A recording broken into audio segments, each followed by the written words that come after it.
好几年没有坐火车了，但在坐火车时没有久违的感觉，甚至感到陌生。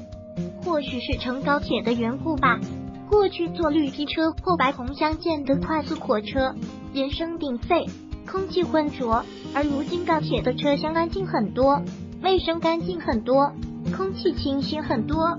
虽然享受着高铁时代的优越环境，但心里却回忆过去的痛苦经历。72小时的火车只有站票，人挤人的车厢去趟厕所都不容易，吵架、叫卖、喊叫、哭闹的嘈杂，还有那浓浓的方便面的味道。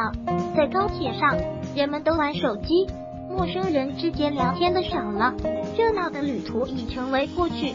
今天一路向北，我用心听到了几个高声说话的旅客。近此，火车晚点，我晚上11才能到。本来你外甥媳妇，我家里的心梗住院了，还在打针，他也想去看您。我大哥和他大儿子他们在我后面坐着，屈服的老汉正在向他的亲戚汇报。儿子，火车晚点了，我刚上车。孩子，晚上闹不闹？晚上睡觉机灵点，让你媳妇多喂喂孩子，别呛了奶。还有，晚上别开空调，孩子小，这也得忍一忍。一位母亲在叮嘱他儿子，他晚上就能见到刚出生的孙子了。